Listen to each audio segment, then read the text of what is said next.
Hello everyone, this is Ruchi and welcome back to this channel. Today in this session we are going to start with new chapter which is chapter number 1 real number. Okay, और ये हमारा एक introduction video रहने वाला है.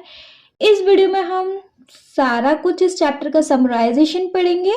जो जो topics हम चैप्टर में पढ़ने वाले हैं उन सारे टॉपिक्स को हम इस इंट्रोडक्शन वीडियो में क्लियर करेंगे. ओके, बिना इस वीडियो को लेंथी करे अपने टॉपिक्स पे मूव करते हैं. चैप्टर का नेम है रियल नंबर्स. दैट मीन्स ये रियल नंबर क्या होता है हम इस चैप्टर में वो डिस्कस करेंगे. ओके, लेकिन उससे पहले हमें क्या डिस्कस करना है? Natural number. तो हम पहले देखें कि नेचुरल नंबर क्या होते हैं. ठीक है, नेचुरल नंबर होते हैं counting numbers are called natural number. For example 1, 2, 3, 8, 10, 50, 500, 7,000, 8,000 and goes to infinity. मतलब 1 से स्टार्ट होकर कहीं खत्म ही नहीं हो रहे दुनिया भर के जितने भी नंबर्स हैं वो नंबर क्या होते हैं? Natural number. जो 1 से स्टार्ट होते हैं और उनका खत्म होने का कोई एंड नहीं है.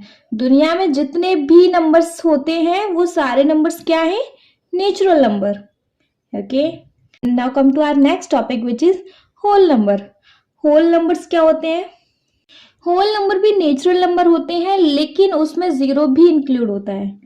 मतलब जीरो से स्टार्ट होके 0, 1, 2, 3 वगैरह वगैरह and goes to infinity. Natural number और होल नंबर में एक ही डिफरेंस है. नेचुरल नंबर 1 से स्टार्ट होते हैं और होल नंबर में जीरो इंक्लूड हो जाता है. ठीक है, जीरो हमारा होल नंबर है.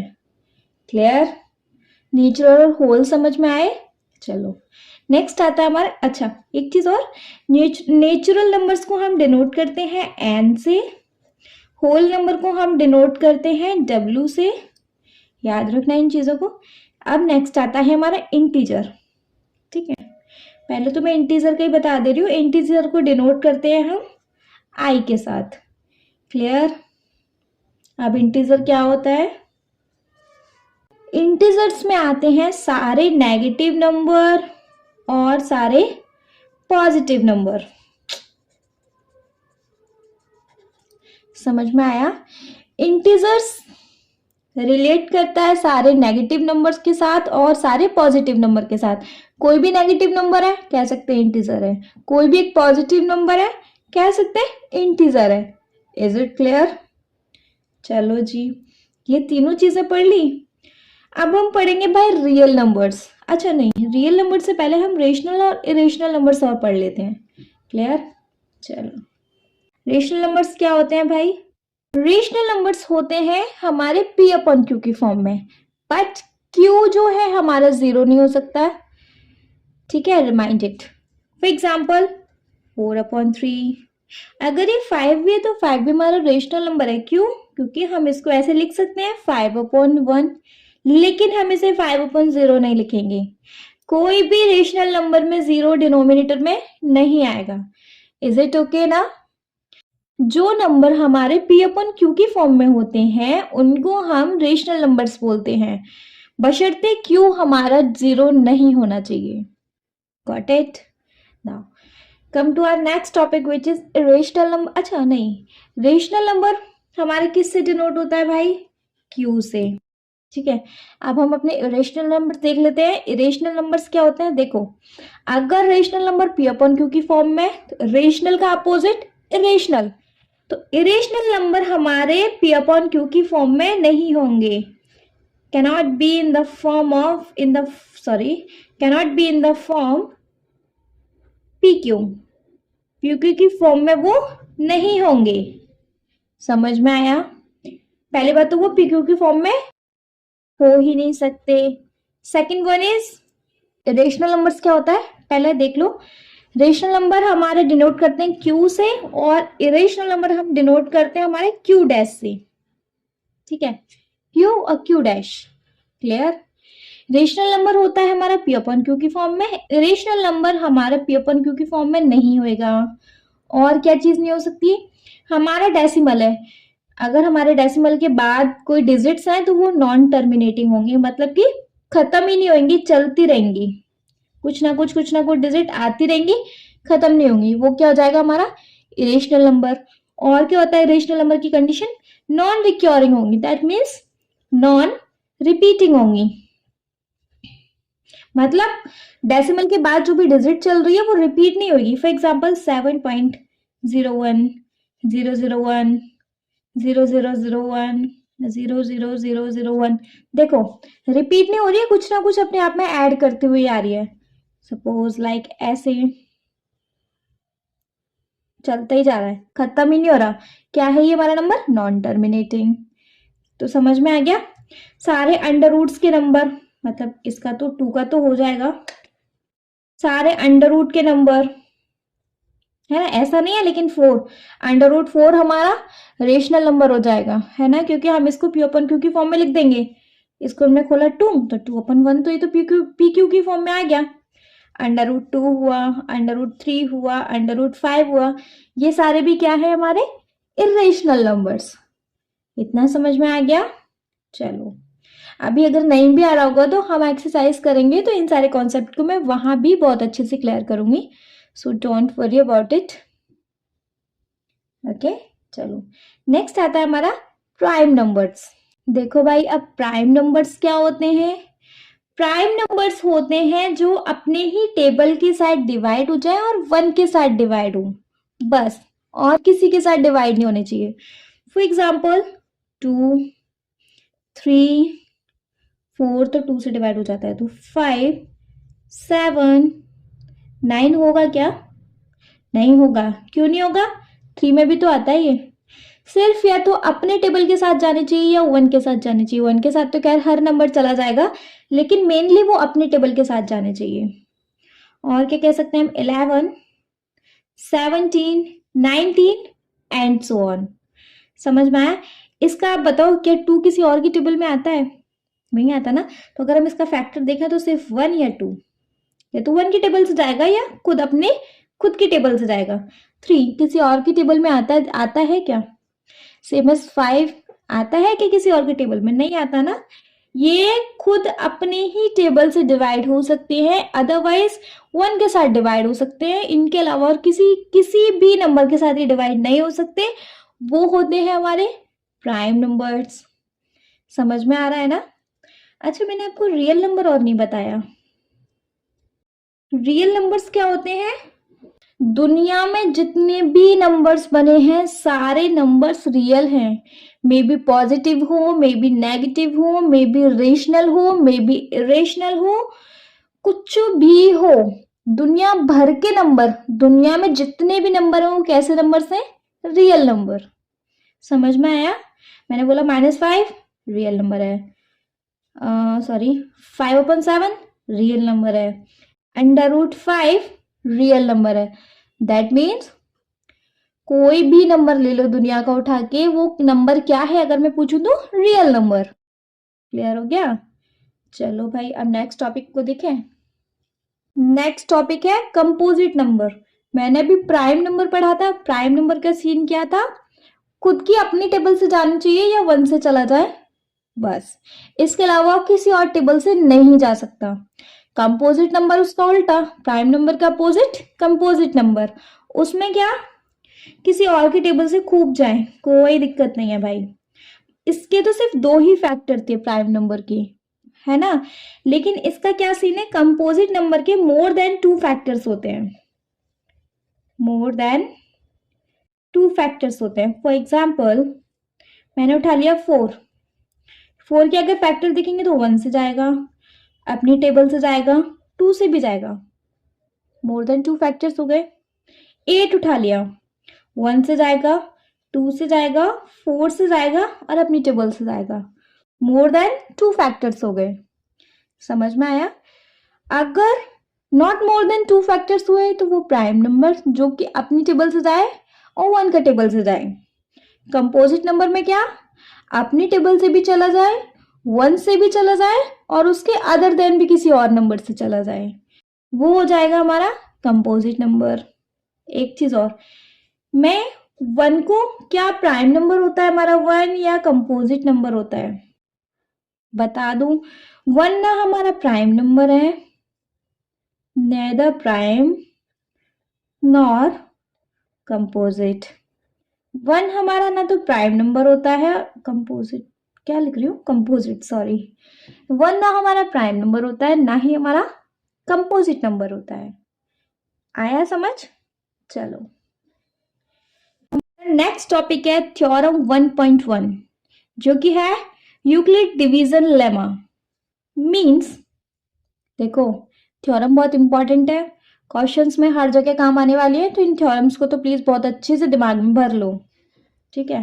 थ्योरम 1.1 क्या कहती है? Given positive integer a and b, there exist unique integers q and r satisfying a is equal to bq plus r, whereas r is greater than 0, r is equal to greater than 0 but not more than b। देखने में तो बड़ा tough सा लग रहा है ना कि यार ये क्या है।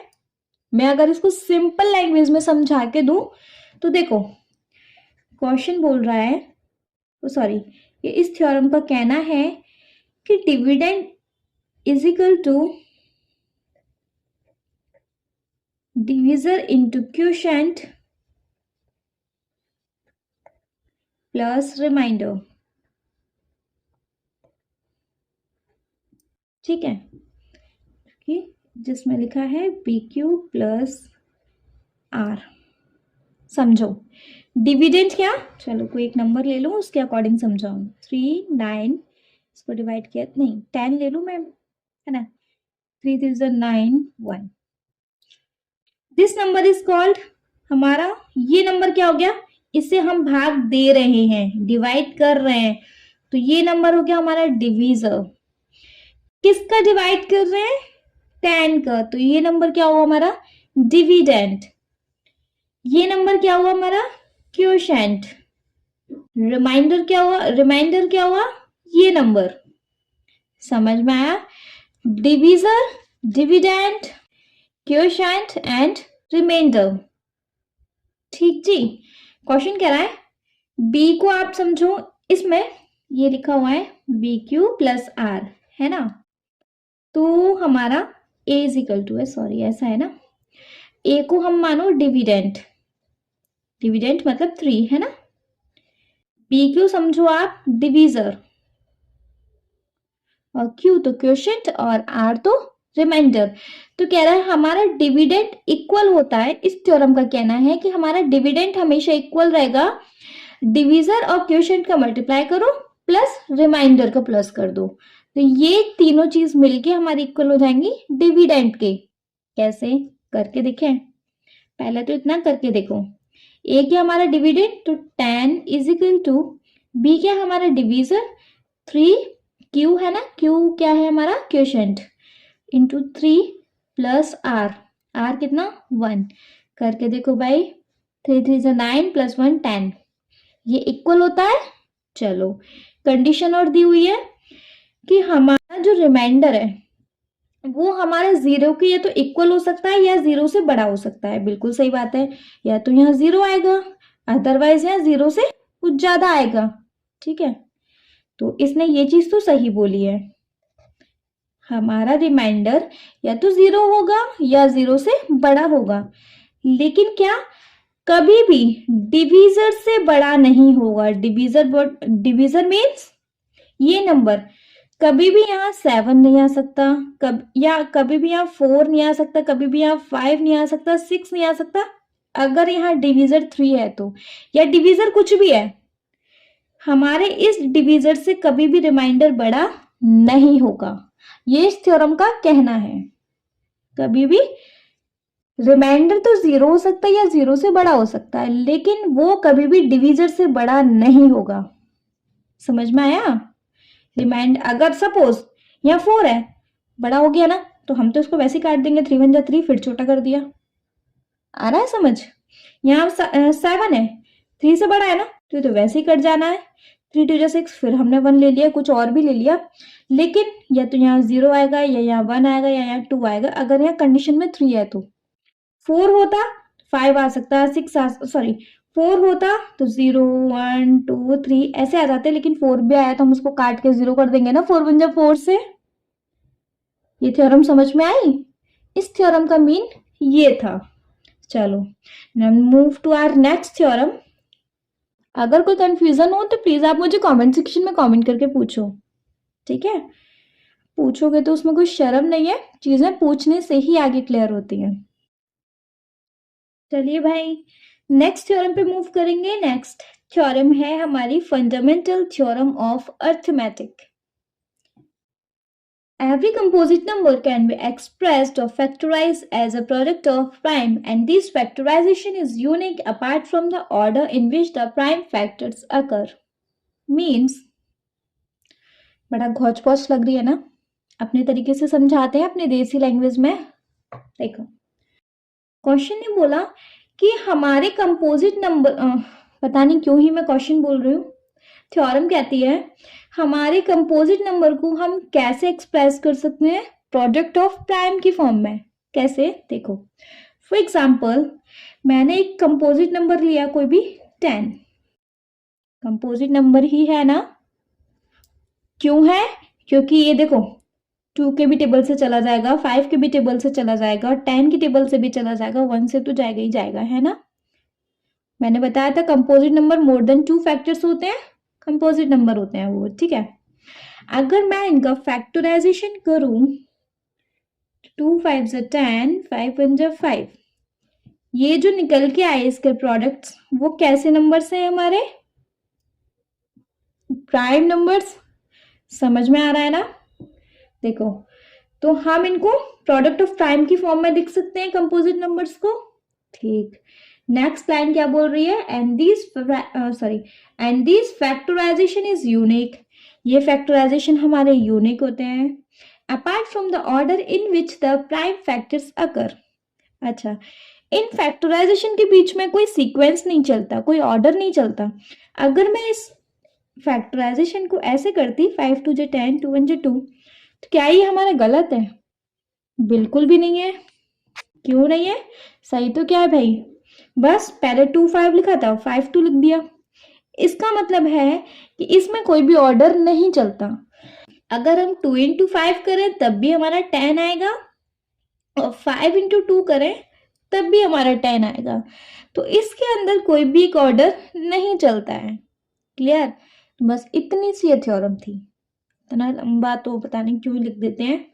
चलो एनीवेज, अच्छा एक चीज, मेरा पढ़ाने का तरीका समझ में तो आता है ना?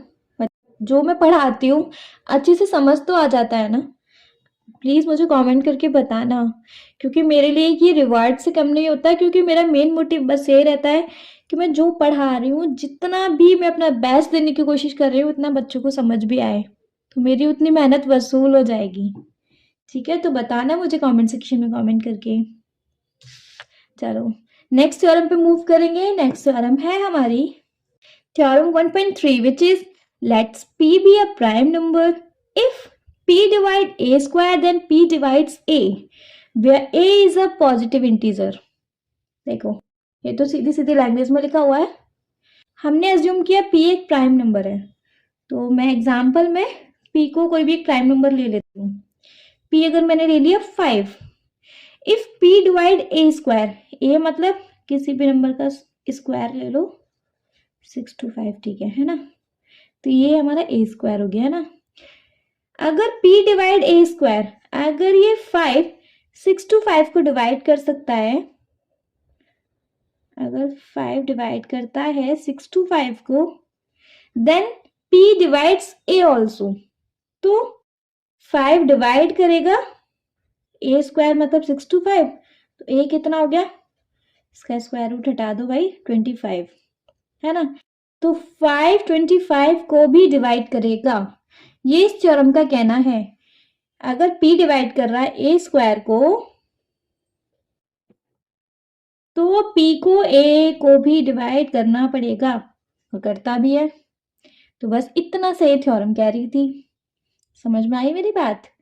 चलो भाई, ये सारी थ्योरम्स बहुत इंपॉर्टेंट हो रहे हैं, इनके बेस्ड ही सारे क्वेश्चंस बने हुए हैं, तो इनको प्लीज ध्यान से समझना।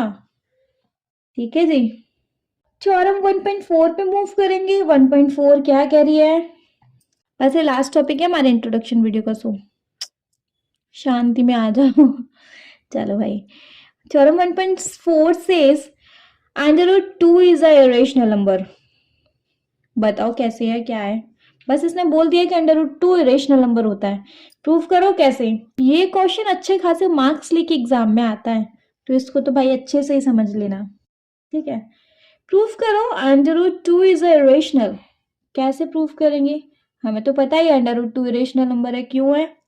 डिवाइड ही नहीं हो रहा। डिवाइड करेंगे तो वही या तो नॉन टर्मिनेटिंग होएगा या नॉन रिक्योरिंग होएगा, ये अपन क्यू की फॉर्म में आएगा ही नहीं। तो ये तो हमारा रेशनल नंबर हमें पता ही है, लेकिन क्योंकि हमें प्रूफ करना है तो हम क्या करते हैं, देखो क्वेश्चन कह रहा है कि इसको इरेशनल प्रूफ करो, है ना।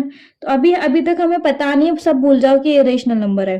क्योंकि इसे प्रूफ करना है तो हम भूल जाते हैं पहले कि इरेशनल नंबर है, तो हम इसको अज्यूम कर लेते हैं। हमें नहीं पता ये रेशनल है, हम तो इसे रेशनल अज्यूम करके चलते हैं, है ना। Let's assume √2 be a rational number. हमने इसको ऐसे अज्यूम कर लिया क्योंकि हमें पता ही नहीं है कि रेशनल है। रेशनल हमें तो लास्ट में प्रूफ करना है, तो हमने इसको अभी रेशनल मान के चल रहे हैं, है ना। अगर ये रेशनल है तो ये इसको हमें पी ओपन क्यू की फॉर्म में लिखना पड़ेगा, है ना। Where P and Qs are coprimes. अच्छा जी, को प्राइम्स क्या होते हैं? को प्राइम्स मतलब दोनों के बीच में 1 कॉमन फैक्टर्स होते हैं। समझ में आए? इन दोनों के बीच में कॉमन फैक्टर्स होते हैं, उनको हम बोलते हैं को प्राइम नंबर्स। ठीक जी। हम इसको कैसे लिख सकते हैं? √2q is equal to p। ठीक। नेक्स्ट स्टेप में क्या करेंगे? हम इन दोनों की स्क्वायरिंग कर रहे हैं। Squaring both side. अगर हम इनकी स्क्वायरिंग करें दोनों साइड की तो क्या हो जाएगा? √2 तो खुल ही जाएगा, √2 इंटू √2 2 हो गया, इस पे स्क्वायर लग जाएगा, is equal to P square हो जाएगा। समझ में आया? तो हम कह सकते हैं 2 is divisible by P square. P square से 2 डिविजिबल हो सकता है। 2 is divisible by P square. अगर 2 पी स्क्वायर से डिविजिबल हो सकता है तो 2 पी से भी डिवाइड हो सकता है। थ्योरम 1.3 में भी हम ये चीज प्रूफ करके आए हैं, है ना। तो 2 is also divided by p. 2 is also divisible by p. ठीक, ये चीज समझ में आई? क्यों? From theorem 1.3। अभी हम लास्ट थ्योरम में इसको प्रूव किया है, ठीक है। चलो अब हम यहाँ एक तीसरा नंबर और ऐड करेंगे। कैसे? हमने एज्यूम किया कोई भी एक आर नंबर है, इंटीजर नंबर, आर भी यानी इंटीजर, तो हम लिख सकते हैं वो भी आर हमारे p is equal to 2r हो जाएगा। समझ में आया? और अगर हम इसकी स्क्वायरिंग करेंगे, स्क्वायरिंग बोथ साइड, तो क्या हो जाएगा हमारा? P square is equal to 4r square. ठीक है। और अगर हम इसको, हमने इसको इक्वेशन 1 और डिनोट कर देते, हमने इसको इक्वेशन 1 डिनोट कर रहे हैं, रिमेंबर इट, है ना। तो हम फ्रॉम इक्वेशन 1 हम p की जगह यहाँ 2q लिख दें, क्योंकि p square equal to 2q square था। 2q square is equal to 4r square. q square हो गया हमारा 2r स्क्वायर। समझ में आया? अगर हमारा 2q को डिवाइड कर सकता है, q स्क्वायर को डिवाइड कर सकता है, तो हमारा 2q को भी डिवाइड करेगा। अगर q स्क्वायर को डिवाइड कर रहा है तो q को भी डिवाइड करेगा, q ऑल्सो। क्यों? फ्रॉम थ्योरम 1.3, हमने 1.3 में ही प्रूव किया था। तो अब हम यहाँ से क्या देख रहे हैं कि 2 हमारा p का भी फैक्टर है और 2 हमारा q का भी फैक्टर है ना। और ये दोनों p और q हमारे कैसे नंबर्स हैं? कोप्राइम है ही नहीं। हम इनको जो लेट करके चल रहे थे वो ये लेट हम गलत कर रहे थे, तो हमारी तरफ से हमारी अजम्पशन रॉन्ग हुई। हमने एज्यूम किया था √2 हमारा रेशनल नंबर था, जो कि हम गलत अज्यूम कर रहे थे। Our assumption is wrong. तो अगर हम गलत साबित हुए, हमने लेके चल रहे थे √2 हमारा रेशनल नंबर है, और अगर हम गलत प्रूव हो गए तो रेशनल नहीं है, तो फिर ये क्या है? Irrational number. That's why √2 is a irrational number.